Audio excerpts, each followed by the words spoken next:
Bonjour les amis, j'espère que vous allez bien. Bienvenue dans cette nouvelle vidéo où nous allons explorer l'anatomie de l'estomac.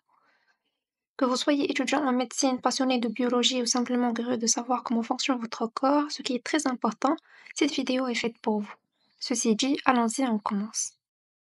L'estomac est un organe creux, c'est-à-dire vide de l'intérieur, situé dans la partie supérieure de l'abdomen, juste en dessous du diaphragme. Voilà le diaphragme ou muscle diaphragmatique, et entre l'œsophage et le duodénum, la première partie de l'intestin grêle. Est-ce que vous voyez la continuité entre le duodénum et l'intestin grêle? L'estomac a une forme de J et se compose de plusieurs régions distinctes: le cardia, le fundus, le corps, l'antre et le pylore. Ne vous inquiétez pas, on va délimiter chaque partie une par une.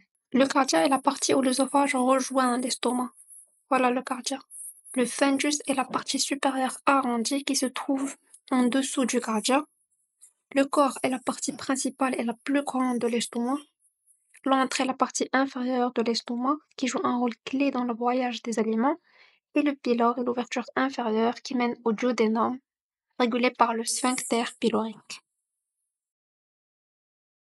Après avoir localisé l'estomac, maintenant nous allons découvrir les différentes couches qui constituent sa paroi. Commençons par la séreuse. La séreuse est une couche externe, une fine membrane protectrice. Deuxièmement, on a la musculeuse. Il est composé de 3 couches de muscles lisses qui permettent les mouvements de mélange et de propulsion des aliments.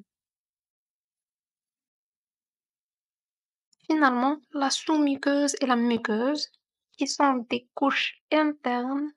La sous-muqueuse est une couche de tissu conjonctif contenant des vaisseaux sanguins et des nerfs, et la muqueuse que vous êtes en train de voir maintenant est la couche interne. Elle est riche en glandes gastriques qui sécrètent des enzymes digestives et de l'acide chlorhydrique.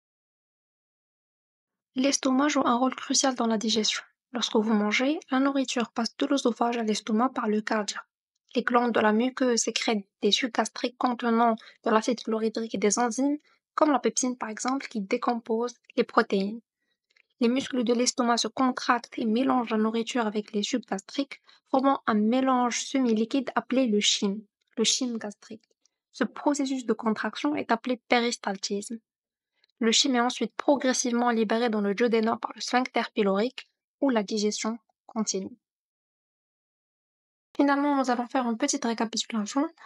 Tout d'abord, on a commencé par localiser l'estomac. On a dit qu'elle se situe juste en dessous du diaphragme et entre l'œsophage en haut et le duodénum en bas. Le duodénum, c'est la première partie de l'intestin grêle. Ensuite, on a dit qu'elle a une forme de J et qu'elle se compose de plusieurs régions distinctes: le cardia, le fundus, le corps et la partie anthropylorique. Par la suite, on a découvert les différentes couches qui composent la paroi de l'estomac, notamment la muqueuse, qui est la couche interne. Elle est riche en glandes. La sous-muqueuse, c'est une couche de tissu conjonctif. La musculeuse, elle est composée de 3 couches de muscles. Et enfin, la séreuse, qui forme une sorte de protection de l'estomac. Alors voilà, c'était une vue d'ensemble de l'anatomie de l'estomac. J'espère que vous avez trouvé cette vidéo instructive.